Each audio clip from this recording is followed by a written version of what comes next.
Bonjour à tous, bonjour et merci de nous rejoindre pour ce webinaire intitulé 10 conseils pour la rédaction de votre cahier des charges, appliqué donc au domaine des projets de dématérialisation, GED et workflow.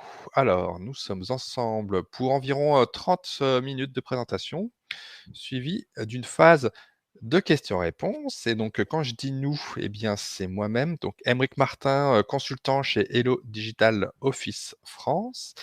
Et je ne suis pas seul puisque accompagné de Marine Césaire. Donc, bonjour à tous, je suis consultante en gestion de contenu d'entreprise chez Coexia. J'interviens fonctionnelle sur des missions d'études et sur des projets de mise en œuvre. Voilà. Pourquoi nous sommes 2? Eh bien, tout simplement pour traiter, ce sujet avec, des, visions, complémentaires et des regards complémentaires. Donc celui d'un éditeur de solutions et celui de l'intégrateur, conseil. Donc, bien Marine va bien sûr prendre la parole tout au cours de cette présentation. Simplement rappeler que vous pouvez à tout moment nous adresser des questions sur la partie droite de votre, interface et à ce moment-là, nous y répondrons en fin de présentation. Alors, selon le temps imparti, nous choisirons peut-être une partie des réponses ou retiendrons peut-être uniquement les questions à vocation généraliste. Mais sachez que vous serez de toute façon recontacté pour vos questions les plus spécifiques et que, bien entendu, le support vous sera diffusé dans un second temps. Alors, nous sommes donc partis.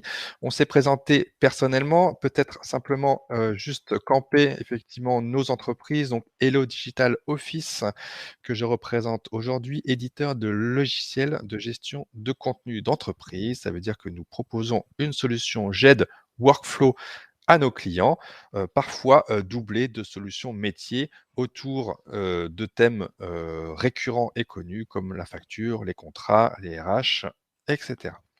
Marine, je te laisse dire un mot sur Coexia. Et de notre côté, Coexia, qui est un acteur indépendant et multispécialiste du numérique, et on intervient notamment sur le domaine de la gestion de contenu d'entreprise, de par notre partie intégrateur, mais aussi via nos missions de conseil. Merci. Et d'ailleurs, j'en profite pour te remercier effectivement de me seconder pour ce webinaire. Que nous allons donc démarrer sans plus attendre. Donc, avant les 10 conseils, peut-être simplement avoir en tête le phasage d'un projet. Marine, que je te laisse présenter. Ouais. Alors, dans un premier temps, le découpage se fait en 3 temps. Donc, on a une première partie qui consiste à avant le cahier des charges. Là, on va s'attarder sur l'existant, sur le recueil des besoins. Donc, ça va nous permettre d'initier le projet et d'informer les collaborateurs de la mise en place de la démarche. Donc, en deuxième temps, on a la rédaction du cahier des charges en lui-même. On se base sur ce qu'on a recueilli sur le temps 1. Et enfin, on a la diffusion de ce cahier des charges. Là, on va parler de sélection des prestataires potentiels, de présélection si nécessaire, et d'une phase de questions-réponses avant d'arriver au choix final. J'ai oublié de dire en introduction que les conseils que nous allons vous délivrer s'appliquent tant au secteur public que privé. Il n'y aura pas dans cette partie la partie spécifique évidemment des appels d'offres publics, mais néanmoins tout ce que l'on vous dira vous sera, on l'espère, d'une grande aide. Les 10 conseils seront répartis donc chronologiquement selon les phases, les 3 temps exposés par Marine. Et le premier de ces conseils donc, concerne la période de réflexion amont et donc de bien cadrer le projet. Donc, quand on dit cadrer le projet, c'est parce qu'il faut penser le projet dans sa globalité. Donc, pour construire son projet, il est nécessaire de savoir ce qu'on a déjà, ce qu'on souhaite améliorer, ce qu'on souhaite ajouter, par exemple. Donc, il faut connaître son organisation. Donc, quelles sont mes méthodes de travail? Quelles sont mes activités qui sont impactées par ce futur changement? Et qu'est-ce qu'on souhaite dans le lancement de ce nouveau projet? Donc, il est nécessaire d'établir les enjeux et objectifs de ce projet, donc de préciser nos attentes claires par rapport à celui-ci. Et en parallèle, on a la construction du calendrier. Donc, la planification du projet, c'est une étape essentielle. Quand est-ce que le projet doit se terminer? Quelles sont les phases importantes? Celles qui doivent urgemment être mises en place. Donc, au-delà du projet, on a l'aspect des réponses qui ne doivent pas être mis de côté non plus. Le temps de rédaction du cahier des charges, le temps de diffusion, le temps de sélection et le démarrage du projet. Donc, après avoir posé ce contexte et cadré le périmètre, donc on peut se demander donc qui fait quoi, quel est le rôle de chacun sur mon projet et sur mon cahier des charges, sur quel secteur ça impacte et quelle activité. Donc tout ça nous emmène à notre conseil numéro 2, qui nous permet de cadrer la solution souhaitée. Voilà, puisque le premier temps effectivement développé par, Marine, c'est de pas tout de suite, penser solution, mais bien avoir en tête votre besoin. Une fois que ceci est effectivement défini selon les termes, que nous avons présentés, on va pouvoir s'intéresser à, voilà, à la solution en elle-même et donc à définir son périmètre. Donc son périmètre, et bien, si on fait le tour effectivement de ce qui sera nécessaire, ça relève autant du fonctionnel que du technique et bien sûr de l'organisation qui découlera, du changement derrière. Alors pourquoi fonctionnel et technique?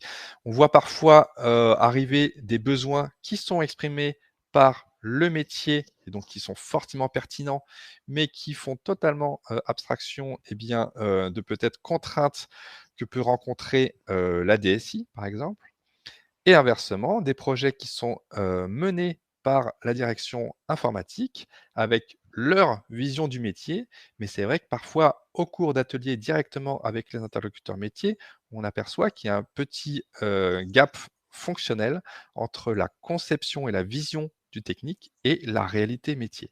Donc c'est vraiment important effectivement d'avoir les 2 aspects en tête. Sur la partie fonctionnelle, aussi se poser la question de ce qui va relever du dimensionnement, c'est-à-dire par exemple quels, utilisateurs ou quelle population d'utilisateurs sont et seront concernés et éventuellement puisque ce qui nous réunit ici, c'est le contexte d'un projet GED Workflow, d'avoir, à l'idée une volumétrie, un nombre de processus, un nombre, de documents, concernés. Donc, ce qui nous emmène au conseil numéro 3, qui est d'anticiper la mise en œuvre. Donc, on l'aura compris dans les slides précédents, dans les conseils précédents, que le cahier des charges n'est pas qu'une question de réponse fonctionnelle. Donc, ce nouveau projet qui découlera de ce cahier des charges induit aussi des impacts au niveau de l'organisation. Donc, au niveau des ressources qui devront être en charge de la rédaction et du dépouillement, mais aussi du projet. Donc, dans la phase cahier des charges, on se demande qui rédige, qui diffuse, qui répond aux questions, qui décide. Dans la phase projet, ce serait plutôt qui pilote, qui décide et qui participe. Donc, ces ressources entraînent des charges qui s'ajouteront aux activités quotidiennes de chaque collaborateur à chaque étape du cahier des charges. Et donc, cela impacte forcément le budget de l'entreprise. Donc, est-ce que le retour sur investissement est correct au niveau des impacts que cela produira sur chacune des ressources? Et le planning, donc on y revient. Donc, si l'activité quotidienne est plus que prenante, on peut se demander s'il y a un bon moment pour diffuser le cahier des charges. Donc, il faut penser à cette sélection qui viendra après la diffusion. Donc, à ce moment-là, il y a aussi une charge de travail. Et par exemple, si vous demandez des preuves de faisabilité, donc cette charge aura d'autant plus d'impact sur votre organisation. Donc, quand on parle de preuves de faisabilité, donc on parle souvent de pilote, POC ou démo. Donc, le projet arrive tout en haut de cette slide-là. Donc, la finalité pour le projet, c'est la finalité qu'on attend. Mais on peut se demander si la solution répondra à tous nos besoins.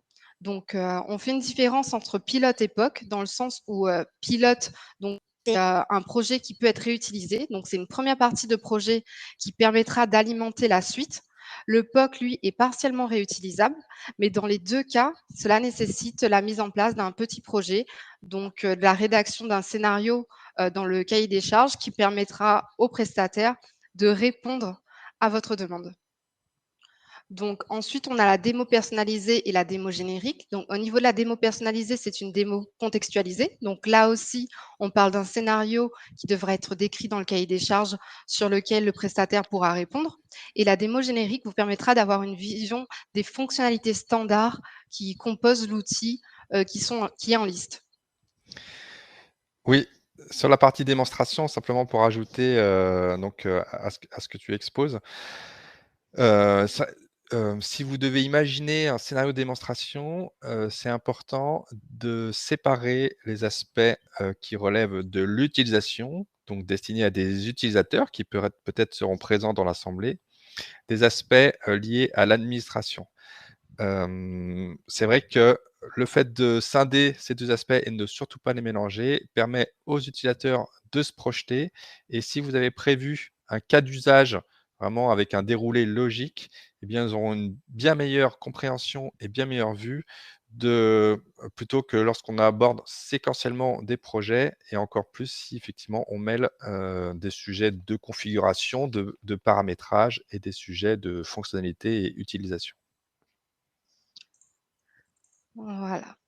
Donc, si vous voulez plus de détails par rapport, aux différences qui composent, pilote, POC, démo personnalisée ou démo générique, donc, vous aurez accès, à ce document qui vous permettra, de savoir dans combien de temps est-ce que, le projet peut être mis en place. Donc, est-ce qu'au niveau du pilote ou du POC, le temps de mise en œuvre à consacrer est important ou pas? Qu'est-ce que c'est exactement? Et pourquoi utiliser telle ou telle terminologie? Très bien. Donc, nous étions aux réflexions amont. Maintenant, nous allons aborder à proprement parler la rédaction du cahier des charges. Avec notre conseil numéro 4, se méfier des sujets faussement simples.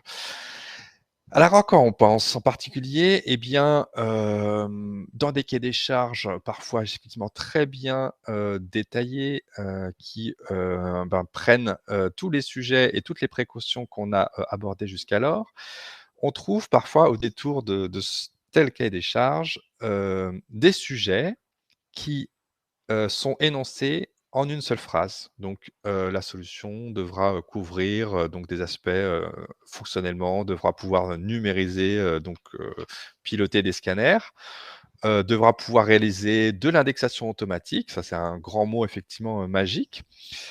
Et donc derrière ces sujets, donc que je vais développer, par la suite, finalement, vous devez savoir que derrière, il y a une réalité, pratique qui est un peu plus complexe et en tout cas qui, demande des précisions pour que les entreprises candidates puissent, vous faire un chiffrage, réaliste et adapté. Donc sur la numérisation, simplement, est-ce que vous avez déjà des périphériques en place et si oui, quels sont-ils? Et simplement savoir si on parle là de, par exemple, d'une cellule de numérisation, auquel cas on pensera effectivement à vous proposer, un logiciel de numérisation dédié ou bien si vous appuyez sur une flotte du multifonction, auquel cas il n'y a rien vraiment de spécifique, à prévoir. Indexation automatique. C'est vrai que c'est séduisant d'imaginer que, il y a des solutions magiques qui peuvent reconnaître tous vos typologies de documents et puis extraire tous les champs qui vous intéressent. Néanmoins, des solutions alors il y a des typologies documentaires qui sont très connues, d'autres moins. Donc ce qui est intéressant là-dedans, c'est de dire quelles sont les typologies de documents qui sont concernés et quels sont les volumes. Il est pertinent effectivement de passer du temps sur de gros volumes pour une typologie récurrente et peut-être moins sur des typologies, plus rares. Idem, il sera intéressant de savoir combien d'informations ou quelles informations vous souhaitez extraire. Sur les interfaces logicielles, alors sur les cahiers des charges, on voit souvent, et ça c'est très bien fait effectivement, une carte des solutions en place dans l'entreprise ou dans l'organisation. Et effectivement, les demandes d'intégration sont pour autant assez génériques, donc s'interfacer avec, 5-6 logiciels en place. Mais de quoi parle-t-on exactement?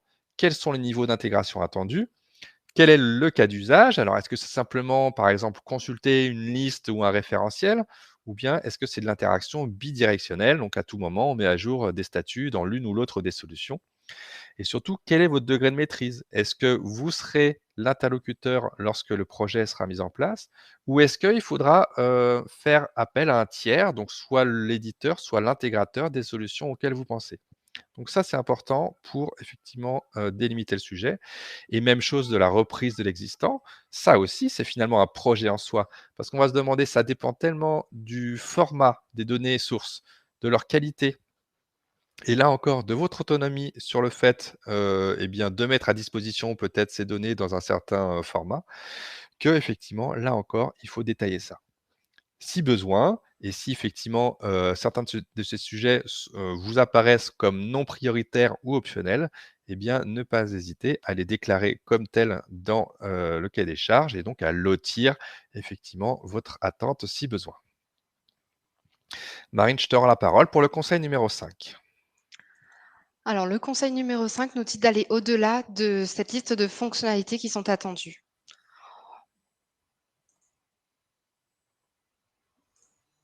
Je te laisse faire. Merci. Ah, Vas-y.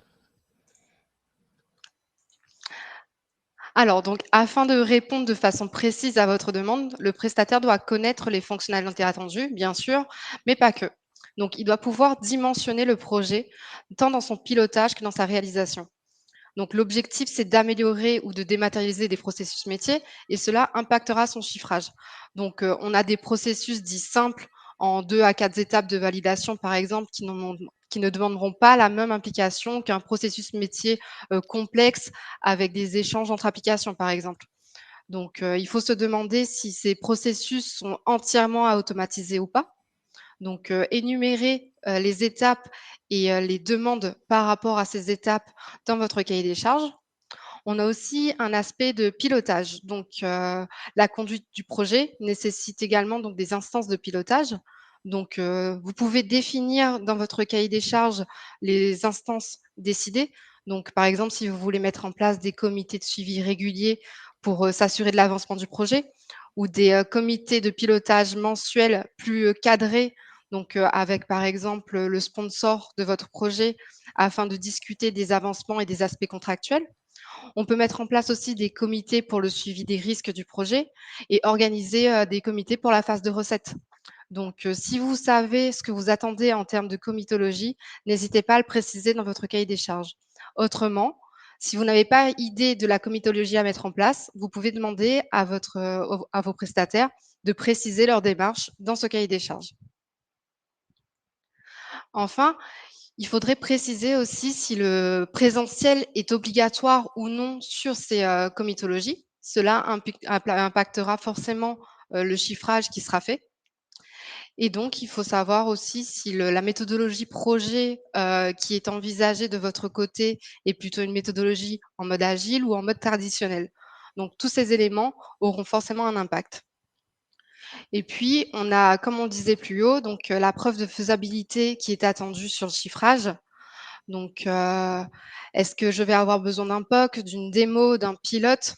Donc, il faudra aussi le préciser donc dans votre cahier des charges, préciser le scénario et les délais impartis pour ces différentes preuves de faisabilité. Donc tout ça ne demandera forcément pas le même investissement. Ce qui nous emmène donc au conseil numéro 6, qui est de structurer le cahier des charges. Donc on a parlé organisation, on a parlé planning, on a parlé, contraintes fonctionnelles, exigences fonctionnelles et exigences techniques. Maintenant, on va parler de la structuration du cahier des charges en lui-même. Donc ce cahier des charges, il doit être construit, donc avec un sommaire, des chapitres qui sont clairs et lisibles. Donc cette organisation permettra de votre côté de ne pas oublier les points essentiels qui constituent le cahier des charges, mais ça permettra aussi aux prestataires de répondre clairement à votre demande. Donc n'hésitez pas à préciser le contexte dans lequel s'intègre le projet. Si, par exemple, vous avez un organigramme à mettre, une définition des services et des ressources, n'hésitez pas à les mettre en annexe de façon plus détaillée, donc sous forme de tableaux, de schémas. Mettez le maximum d'informations possible au niveau du contexte pour que le prestataire puisse répondre en fonction de vos attentes. Enfin, on va parler du cadre de réponse. Donc, le cahier des charges peut préciser aussi si vous attendez une structure précise pour les réponses. Donc, cette structure vous permettra, dans un second temps, d'être efficace sur votre analyse. Donc, si toutes les réponses sont à peu près à la même structure, la comparaison sera d'autant plus facilitée. Donc, le mot d'ordre pour la rédaction de ce cahier des charges-là est la lisibilité, pour que tout soit compris des deux côtés et que les réponses qui sont apportées correspondent au mieux à ce que vous attendez. Donc, ce qui nous emmène sur le Mmh. conseil numéro 7, qui parle du coup de détailler et d'adapter, la grille tarifaire. Ouais. Alors effectivement, on parle chiffres maintenant avec cette fameuse grille tarifaire, effectivement, sur laquelle vous allez vous baser pour avoir une idée, précise de, des coûts qui vont résulter de votre projet. Hem, donc pareil, là, ce serait dommage pour, disons, favoriser la comparabilité des offres, de simplement simplifier à l'extrême la grille et donc si je caricature, de faire par exemple une seule case avec un montant. C'est vrai que le fait de pouvoir, distinguer, certains postes ou bien d'ailleurs d'autoriser certains types de fonctionnement. Alors je pense, par exemple au mode de licence. Si vous êtes ouvert à, de l'acquisition ou bien de l'abonnement, ce qui correspond en général à une installation sur site, donc ou on premise ou bien à un hébergement extérieur, donc éventuellement, donc soit simplement de l'hébergement, soit même une offre SaaS. Et bien à ce moment-là, il faut que votre, grille tarifaire puisse, permettre de mettre en évidence, des coûts effectivement à l'acquisition, donc à l'année zéro, et puis éventuellement l'aspect récurrent. Même chose sur les prestations ou la maintenance. C'est vrai que si vous avez une, vue effectivement, donc qui distingue les prestations, donc de réalisation, de gestion de projet. Également sur la maintenance, la maintenance logicielle, mais aussi donc la maintenance, de la personnalisation, donc ce qu'on appelle la tiers maintenance applicative, eh bien, vous aurez une meilleure compréhension de l'articulation de l'offre et ça veut dire que plus tard, s'il y a un ou 2 postes qui devaient changer ou évoluer, eh bien, vous comprendrez mieux la mécanique, des réponses qui vous seront faites par les différents, candidats. Une fois qu'effectivement on en est là, eh bien, ça veut dire qu'on va pouvoir, se pencher sur le dernier temps qui est donc l'heure du choix et qui commence par le conseil numéro 8. Le conseil numéro 8 donc qui est organiser l'étape de sélection. Donc, vous avez, diffusé votre cahier des charges, des, prestataires vont y répondre. Donc, cette diffusion donc, peut-être qu'elle aura été, motivée par déjà un premier tri sur les prestataires qui auront une réponse pertinente à votre demande et du coup, vous allez organiser une phase de questions-réponses. Donc, dans cette phase de questions-réponses, ce sera l'occasion de préciser les attentes et d'organiser donc la réflexion commune autour de la réponse avant la date limite. Donc, la phase de questions-réponses peut prendre différentes formes. Donc, on peut parler d'échanger par mail, mais rien ne vaut une rencontre ou, par téléphone ou en visio. Donc, ce temps investi, ça vous permettra donc de répondre aux questions forcément de votre futur prestataire, mais ça vous permettra également de jauger son intérêt, sa pertinence par rapport à ce que vous attendez. Et de son côté, le prestataire, lui, pourra affiner son offre pour correspondre au mieux à ce que vous demandez. Donc, Vas-y. cette phase de questions-réponses donc fait partie intégrante des critères qui pourraient amener, à votre décision. Et aussi clair que soit votre cahier des charges, si vous avez bien sûr, suivi, tous nos conseils et bien sûr avec votre savoir-faire, il y a forcément des choses puisque vous avez, la tête dans votre cahier des charges, peut-être des aspects que vous n'aurez pas conscience. Donc cette phase de questions-réponses, elle est vraiment utile pour peut-être expliciter certaines thématiques. Et donc, c'est vrai que c'est bien si, lorsque vous diffusez votre cahier des charges, c'est bien que vous ayez prévu des personnes disponibles. Donc typiquement, de ne pas l'envoyer, le 30 juin pour réponse au 1er septembre ou bien avant les congés de Noël. Et suite donc, cette phase de questions-réponses qui, permettra de préciser, les attentes de chacun, donc on a la phase de présélection et de sélection. Donc, la phase de présélection pendant laquelle vous analysez les offres reçues et les comparez. Donc, par exemple, mettre en place la lecture des offres, en petit comité, avec une synthèse de l'offre, et une présentation en comité, avec le sponsor. Et ensuite, on parle de dépouillement et de soutenance. Donc la phase de dépouillement sera, celle qui permettra de constituer une première grille d'analyse et enfin la phase de soutenance vous permettra d'avoir, les présentations des prestataires sur leurs offres. Donc, ils pourront défendre leurs offres et répondront à vos dernières questions pour que vous puissiez préciser votre choix. Donc, ce qui nous emmène au conseil numéro 9, qui est de s'investir dans le dépouillement des offres.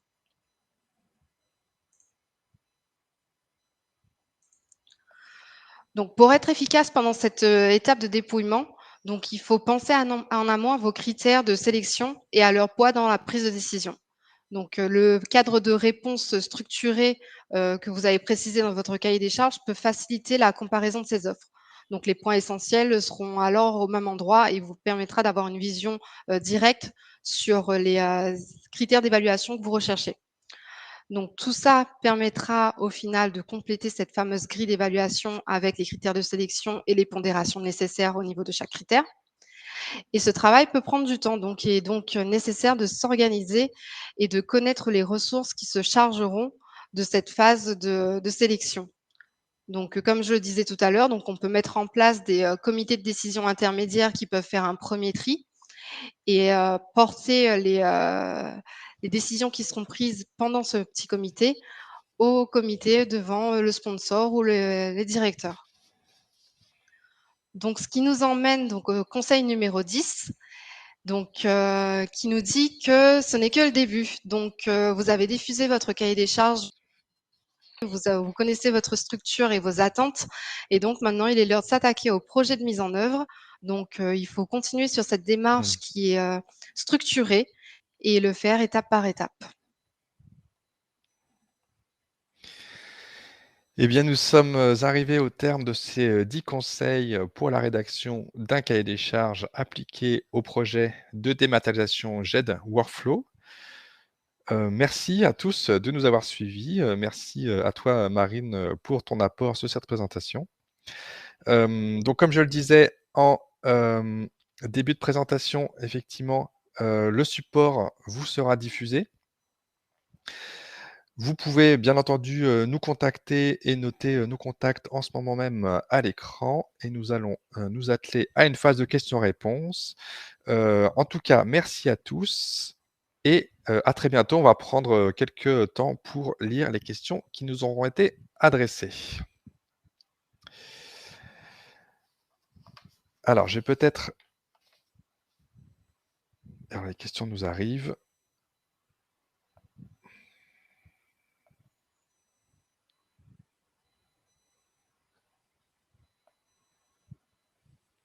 Très bien. Alors, juste, simplement des questions qui sont, parmi les questions, Marine, une question qui nous demande, les durées généralement constatées, pour les différentes phases. Je pense que ça fait référence à, la slide sur, le phasage projet que je vais remettre à l'écran.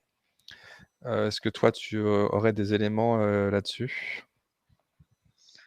Alors pour ce qui est, des différents pour le projet, donc on parle d'avant cahier des charges, pendant cahier des charges et après cahier des charges. Donc, ça dépendra de la demande en général, si c'est une demande complexe ou simple, mais de façon plutôt, courante. Donc ce qu'on voit, c'est, sur la dernière phase, donc qui est la phase de diffusion et d'attente des réponses, on a entre 1 et 2 mois et l'équivalent sur la première phase de structuration. Très bien. Ensuite, une personne qui nous demande peut-être d'expliciter, ben, déjà ce que tu avais commencé à développer sur les différences entre POC et pilote. Alors, je peux peut-être essayer, vu que c'est toi qui as ouvert cette question, à peut-être alors je vais remettre ta slide. Ouais. Bah, apporter, quelques, enfin, je vais essayer de reformuler puisque et peut-être tu pourras, compléter. Alors effectivement, la partie POC, donc c'est effectivement, ça vient d'anglais Proof of Concept. L'idée, c'est effectivement, vous avez une interrogation sur la faisabilité, technique ou sur la viabilité, on va dire, fonctionnelle ou sur la réception de tel ou tel usage que vous avez, imaginé. Donc c'est-à-dire que vous avez deux trois choses, que vous souhaitez vraiment valider, dont vous souhaitez valider que le fonctionnement est possible et ou sera accepté. Donc à ce moment-là, vous prévoyez un POC qui veut dire que les entreprises candidates que vous aurez donc sélectionnées ou présélectionnées vont, vraiment paramétrer leur solution et vous la mettre à disposition pour que vous puissiez vérifier ceci. Donc on ne parle pas de faire l'ensemble du projet, bien entendu, on parle simplement d'extraire 2-3 points sur lesquels, effectivement, vous avez un doute et sur lesquels vous souhaitez être rassuré. Donc effectivement, l'investissement, des candidats, peut être plus ou moins conséquent, selon que c'est éloigné ou pas de leurs standards. Votre investissement, vous, c'est effectivement en réception, de valider ceci et de le suivre. La partie pilote, ça peut être aussi, lié à des doutes que vous avez et donc Marine utilisait le terme de preuve. Vous souhaitez avoir une preuve, soit que c'est viable, soit que c'est techniquement possible. Mais par contre, il y a une plus grande échelle. Donc ça veut dire que vous souhaitez faire un test ou un pilote sur, par exemple, je ne sais pas, un service, sur, une agence, sur, un flux documentaire. Et donc là, on est sur quelque chose de plus vaste et qui effectivement, nécessite un plus grand investissement, du candidat. Parce que quand effectivement on fait un projet pilote, c'est en général, c'est la première phase du projet, donc ça veut dire que vous avez déjà choisi quelqu'un avec lequel vous voulez travailler et puis donc un plus grand investissement de votre part. Est-ce que Marine, j'ai oublié des choses peut-être à préciser? Je pense que tu as fait le tour des principales différences. Voilà, bon. Bah, la personne nous dit, voilà, donc merci, OK, a bien reçu nos explications.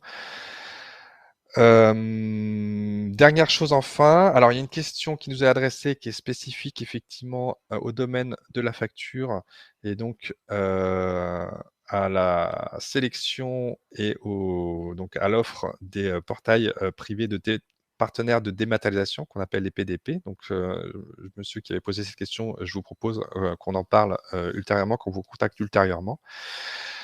Dernière question, avez-vous des conseils quant à la définition des critères d'appréciation? Alors, par rapport à ces critères-là, donc, par exemple, dans le public, on voit souvent donc les critères, techniques et financiers, donc, avec le bordereau de prix et le mémoire technique. Donc, pour ce qui est du secteur privé, donc on peut imaginer des critères comme, la robustesse de l'éditeur, par exemple, dans le cadre du choix d'une solution particulière. Donc, le critère budget aussi peut avoir du poids dans cette grille d'évaluation. Donc, bien sûr, on retrouve la couverture fonctionnelle. Donc, est-ce que cet éditeur me propose sa solution? Est-ce que ça répond à tous mes besoins et dans quelle mesure? Donc, est-ce que ça va être du standard, du paramétrage, du spécifique? Ça me permettra de jauger aussi l'investissement qui est fait, du côté fonctionnel. Donc on a aussi, par exemple, la réponse aux exigences techniques. Donc, est-ce que la solution qui m'est proposée correspond bien à mes attentes en termes techniques? Est-ce que l'interfaçage avec mon SI va être possible? Est-ce que l'éditeur a précisé les différents connecteurs qui existent et qui me permettraient d'apprécier, justement cette, possibilité d'interopérabilité avec mes outils? Et puis, on peut s'attarder aussi sur les références, donc du répondant sur les domaines similaires ou sur les projets qui sont similaires aux vôtres. Donc voilà quelques critères, qu'on peut être amené à OK. rencontrer sur les grilles d'évaluation. Critères, rationnels, si on devait citer un critère non rationnel et officieux, sans doute que le feeling, que vous avez avec tel ou tel, interlocuteur ou tel, candidat peut, voilà, aussi jouer. Mais bien sûr, ça ne se quantifie pas, mais c'est vrai que des fois les aspects humains, rentrent aussi, en ligne de compte. Marine, je ne vois plus de questions. Donc, je remets notre slide de contact. N'hésitez pas, à nous adresser a posteriori par email des questions auxquelles on se fera plaisir de répondre. Je remercie une nouvelle fois, tous, les spectateurs de ce webinaire que vous pourrez revoir bien sûr, en replay sur nos chaînes Webikeo et YouTube. Bonne journée à tous. Au revoir Marine, au revoir à tous et à très bientôt. Bonne journée, au revoir.